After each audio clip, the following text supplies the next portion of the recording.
Hey, how you guys doing? This is BioTalk Live. I'm Scott Vogel with Mike Young here. How is everyone doing today? Mike, how are you doing? Fantastic. Great. A little bit about BioTalk Live. It's established. This is actually our first episode. What we'll be doing is talking about the bio industry in general. Who we are, how we're doing this, what is the biorecovery, what is biomedication, certifications, questions that you guys have, you can ask, regulations, standards, marketing, training, pricing, you name it, everything's on the table. This is a free podcast, no attachments, nothing. You guys ask anything you want, and we're here to talk about it. That's what this is about, is to grow the industry. So my name is Scott Vogel. I'm one of the hosts. A little bit about me. I've been in the industry since I've been 14, so 22 years. 14 was my first suicide. And then I basically took over, went to college, came back, took over for a family business that's been around for 25 years. I'm a doctorate student at Rutgers University studying occupational and environmental safety. So that's going to be another 2 years. My dissertation will be on the biohazardous industry as well as infectious disease in the environmental industry. And I'm a certified biorecovery master from the American Biorecovery Association with a bunch of other symbols next to my name, which I don't want to get involved in. And then we have Mike Young here. Mike Young, take it over. Sure. My name is Mike Young. I'm CEO of a company in Columbia, South Carolina called Palmetto Commercial Services. And I have a very deep background with janitorial work, which sounds strange when you're talking about bio, but you'll hear a little bit more about that. About 12 years ago, we were cleaning an office building and someone committed suicide. And the owner said, Mike, can you guys clean that up? And I was, I'd been in the industry for years, never got a request like that, didn't even think that there was, an industry for stuff like that. I just didn't know who did it. Became absolutely fascinated with this other type of restorative cleaning that wasn't mold cleanup or anything else. It just fit one of those kind of other categories, and became fascinated with the training and have just sought out continuous education in the bio community, as well as mental health advocacy and programs to kind of learn what people are going through in the different types of trauma that they go through. So don't have nearly as extensive bio background as Scott and many people in the industry, but we're kind of looked at as the guys to go to when the other cleaning companies can't figure it out. So we've kind of filled a pretty good niche for ourselves in our current local market. And Mike, and that's a great topic, because I think that's why most people get into this industry. It's that phone call or calling, that phone call like, hey, and that's actually how my dad got started. And he actually he was a volunteer EMT, ended up going to a job, and a woman asked him, who cleans this up? And he came back, and he actually started in the janitorial business as well. And that's when he started opening this in 95. So I have a feeling everyone has kind of very similar stories on why they started. Either they could have watched the Cleaners, Sunshine Cleaners, or again, somebody called, they were in janitorial, somebody called, and they were like, why not? So great idea. It's funny that everybody is associated in one way to the cleaning industry in general that comes in, or they have a background like military, or maybe even a nurse, doctor that just wanted to jump into this industry. So next question is why are we doing this? So you guys understand, I've kind of decided to do BioTalk Live. Like I said, this is the first episode. We're going to sign up for about 12. We already have 8 planned out, which I'll go over in a second. But I'm tired of seeing do this, $500, $600, $700. We'll do this. We're the experts. Realistically, being in the field for as long as you've got to know the people in the industry. And I kind of want to open up to everybody. You have companies that are doing great work out there. You have people that are very knowledgeable, maybe in the science, maybe in the processing, the safety, the marketing. And why not bring them all together? So me and Mike would be your regular day host. Every month we'll be doing one episode, me and Mike. And then we're going to be bringing in panelists. Then panelists could be president of the American Biorecovery Association, Thomas Licker, maybe for marketing, Iowa BioClean, John Kay, trying to get a couple other trainers in the market for IRCRC to come on. We have, let's see, Mark Cornelius, you have Corey Chambers, Rachel Adams, Michael Tillman, Gordy Powell, all of these experts in the industry. We're going to bring them on and we're going to sit down and talk to them so you guys can ask them the questions. So we don't have to bring a market of $6,000, $7,000, $8,000, $9,000. We're there. You guys can ask the questions that you need to, and you can learn about the industry. That's why I created it with Mike BioTalk Live, and I'm hoping that you guys will enjoy it. So Mike, why did you, I just stated why I did this, but why did you really think about joining teams with me and doing this? Sure. So for those of you who don't know, Scott was actually my ABRA trainer, and I didn't feel like I needed ABRA certification and training. It was the most elite training at that time, and probably still to this day, that was out there. I'd already taken a whole slew of courses, but I love watching how the courses interact with each other. I've taken a lot of the IICRC courses that don't touch really on blood and bio, but they talk about microbials. And when you're dealing with bio, you're dealing with microbials. You're dealing with different types of life. So to me, being able to see the types of training and the types of stuff that people are going through, and really having a network of people to bounce ideas off of, it provides a fantastic service. And I think it fills a gap in the market that's not currently there. And we did have a comment over that just came over is the industry's been around since the beginning, since probably the early 90s, even probably the late 80s. IRCRC, which we'll talk about a little bit, they started in 2015, maybe 16, writing the S540, and that came out in 2017. ABRA, founded by Kent Berg, started in about 96, I do believe. They were the first association that I know of that really took on the crime and trauma in the biological world. I know some of the higher profile jobs in the early 2000s, a lot of the ABRA members were a part of.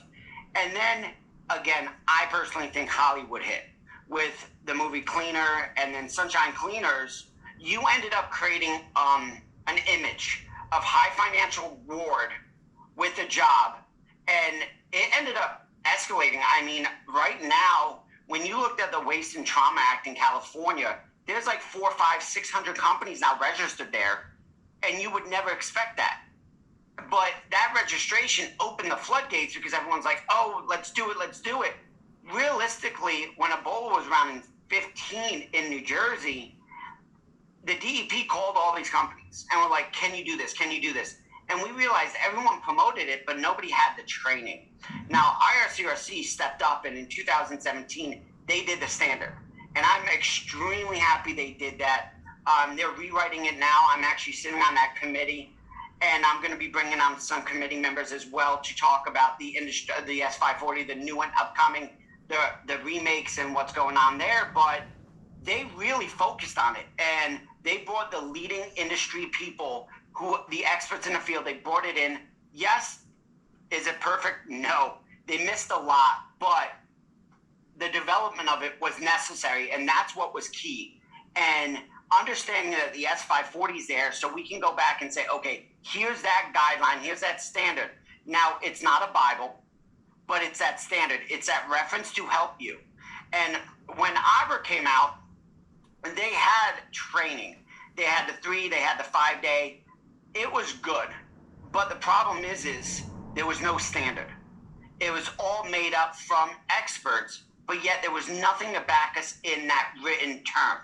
And that's where I felt like in the early 2000s, we lacked, because even though we had training out there, the guidance was not there. And that's where I'm extremely happy with the S540 stepping up and saying, okay, we need to reference something. We need to go back and we need a reference. And that's why I'm very happy that the S540 came out.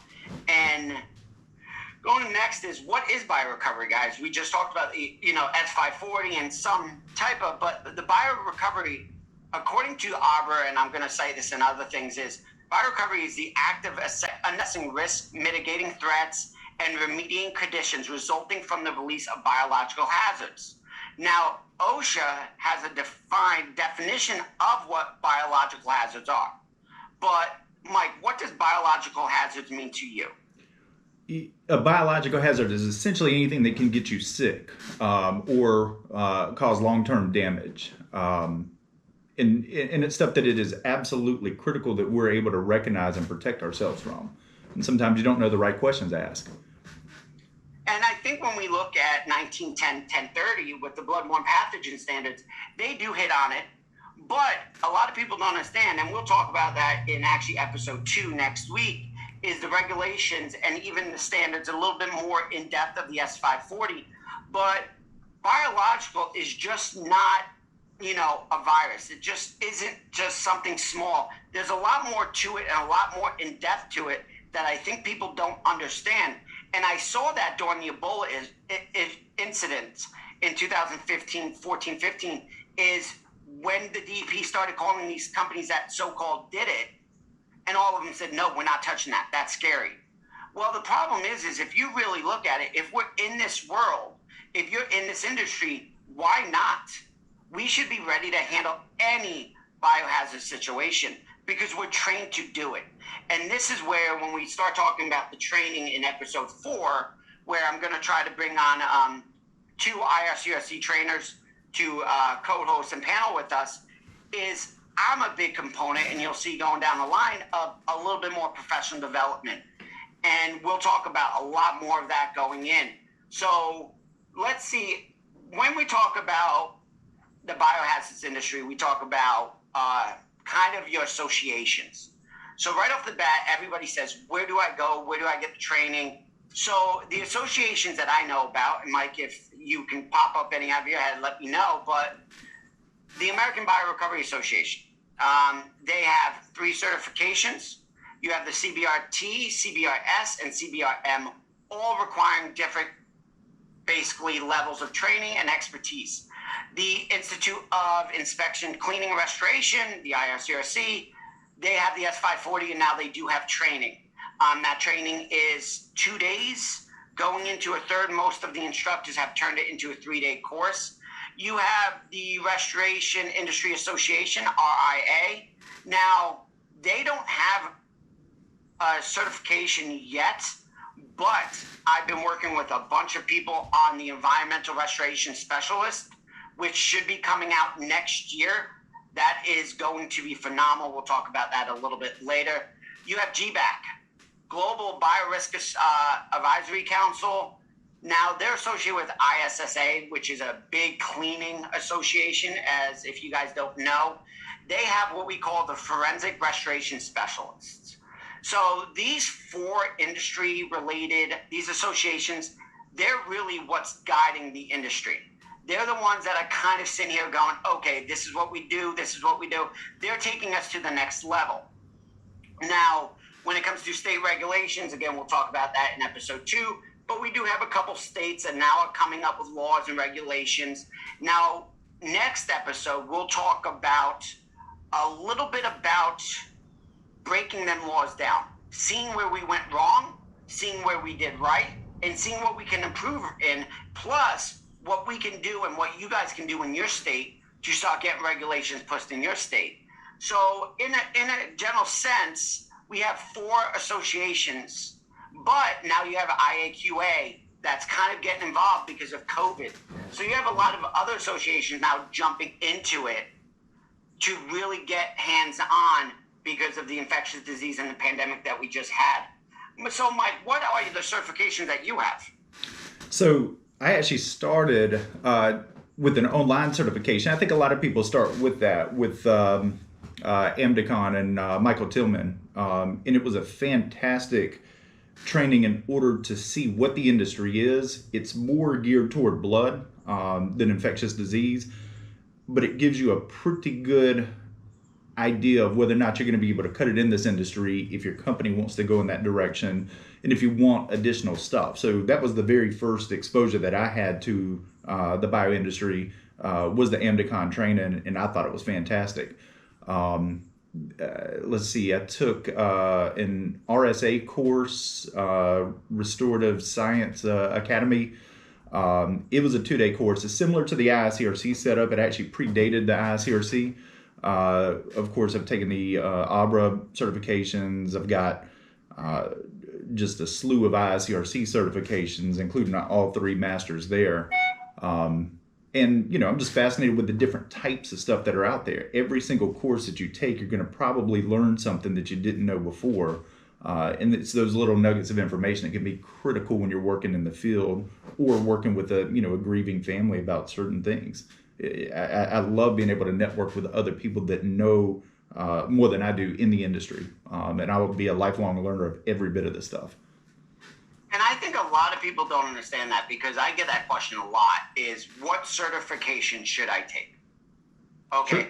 Who should I learn from? What certifications? And I don't really know how to answer that all the time, because it's like, look, if you're a newbie, like you said, Abercon, great class, IRCRC, great trainers, great class. These are great entry-level courses. But then you get to what if you want to go further?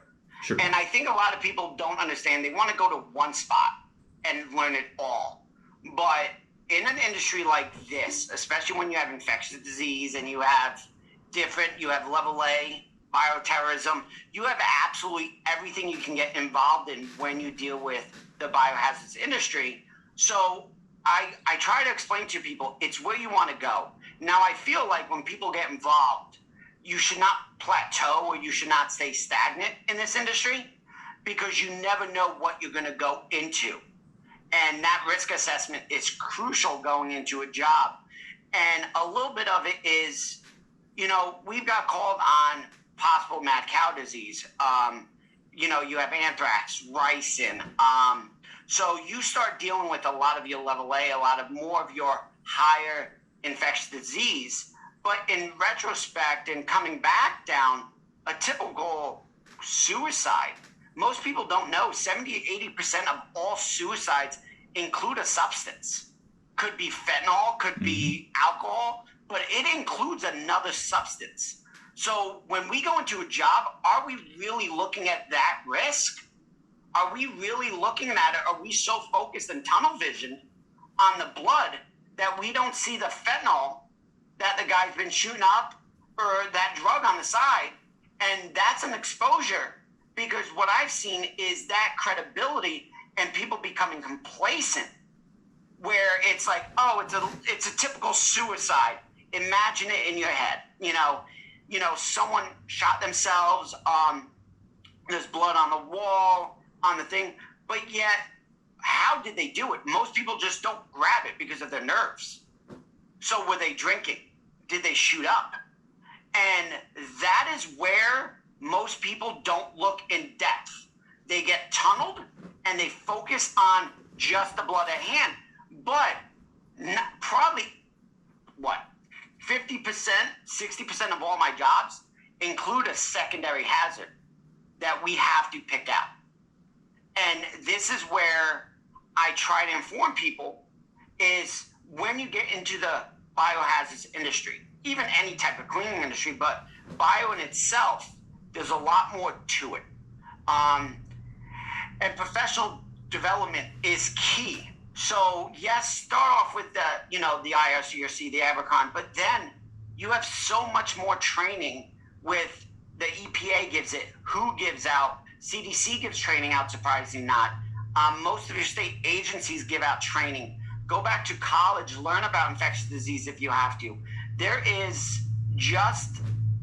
we're just touching basically the foundation when we go into these training classes. And a thing I did, and I'll share it when we talk a little bit in a couple more episodes, is I established the apprenticeship program in our company.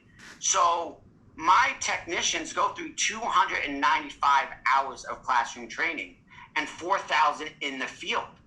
That's because for 22, 25 years, I've seen the understanding. People have died, and we'll talk a little bit about that, but people in this industry that we have known have died because of something they've caught on a job.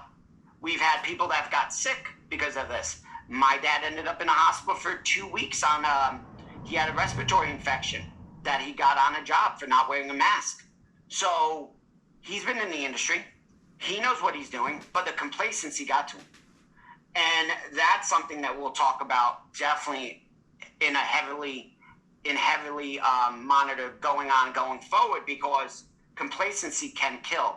Now, I want to say, guys, if you guys have any questions, ask them, raise your hand, or you can ask them in the chat, because the interaction with, and this is why we're doing BioTalk Live and just not a podcast, because we feel like we can talk about so much, but because of the knowledge and the understanding that we have in the field, it's a little bit more,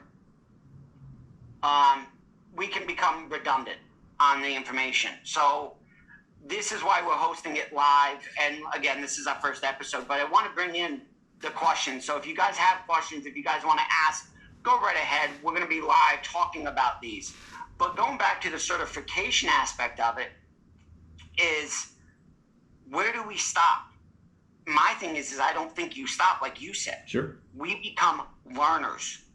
And when you become a learner, it's every day we learn something new. Wow, I feel like I'm my dad right now. But basically, my father always told me, you learn every day, son, and that's true. So never, ever, you never put your book down.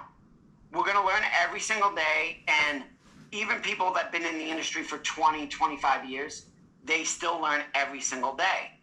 But another thing that I want to touch base, Mike, and I want to talk is when we talk about jobs, okay, when you become in this industry, there's companies that do this and they do 6, 7 jobs. Okay, 6, 7 jobs, 8, 9, 10 jobs a year. Some people are doing 700, 800, and that's what I've been seeing a little bit more of in our industry, is the development of the industry has given people more opportunities for bigger jobs.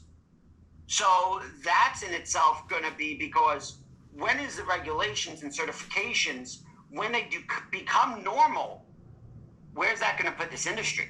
Sure. Because I think we're about, 4 or 5 years, and what do you think, 4 or 5 years of regulations, and we'll be back, you think? What would you say? Probably in that time range. Sounds right. Yeah, I'm thinking 5 years regarding the certifications. And well, not even certifications, regulations. I mean, you have the Georgia bill that just went up. So, again, a little bit about, we're going to be wrapping this up soon, because, again, this is only the first episode. Hopefully we'll be approving going forward. But we have episode 2 is regulations and standards. Episode 3 is going to be marketing. Episode 4 is your training. Episode 5 is pricing. That's going to be the breakdown of Xactimate. I might actually put that on the screen for people who attend and actually go through that, and how we actually bill via Xactimate with Blue Book. And then TNN, we have the equipment. What type of equipment is needed? What type of equipment should you guys be using on jobs? Then we're going to have episode 7 actually is vehicles. This is, I'm probably going to bring John K back. He's going to be in episode 3 with marketing, but I'm going to bring him in episode 7, and I might actually ask Pedro from Portugal to come on episode 7, because we're going to be talking about vehicles, discrete versus labeling, and then DOT regulations. Me and John fight about this. We talk about this all the time. And then if you look at the crime and trauma page, it's a Facebook page, everyone can come. If you look at that, you'll understand that there is a big discussion on discrete versus labeling trucks. Huge debate. And then episode 8, we're going to have hoarding. Mike, you do a lot of hoarding. Tons. Yes, and I'm actually reaching out to Corey Chambers. Hopefully, if he listens to this, he's going to know he's going to get an invite from me on episode 8. Corey's a great guy. He's from the Stir Clean 1-800. He's been on Quarters A&E all the time. Great guy. Grown up with him, kind of known him within the industry. Yeah. The movie the movie The Cleaner, Corey was actually a consultant on that. I had a great conversation with him on that. Samuel L. Jackson and his crew went up there to go train with them. So fascinating. Exactly, and that's the thing. The history there is so important for us to know because we have so much expertise out there. Let's bring it all together. And that's how the S540 got started. So let's see if we have any questions. If not, we've been on. We're going to do 30-minute segments. So this is the first one. It's more of an introduction of the field, what it is, how it is, the associations. We're going to get really into the nit and gritty in the next episode. That's when we're going to have the panelists. That's when we're going to have everybody. So that will be next month. We'll be posting live on that. Depending on how much interaction and how many people start joining us, we might do it twice a month, but right now we're going to do it once a month. Anyone have questions? If you don't, we'll sign off. And then, like I said, episode 2 is regulations and standards. I have Thomas Licker he's the president of the American Bio Association. Great guy, very knowledgeable, love him to death. Big science geek, beyond science geek, if you know him. But yeah, he'll be joining us. I've reached out to a couple other people about the standards. And let's see what we can get. But thank you guys for joining. This is Scott Vogel and Mike Young on BioTalk Live. And I can't wait to see you next month. And Mike, hey, take it away. Sounds great. Look forward to seeing you guys next month. Okay, bye guys. Everyone enjoy.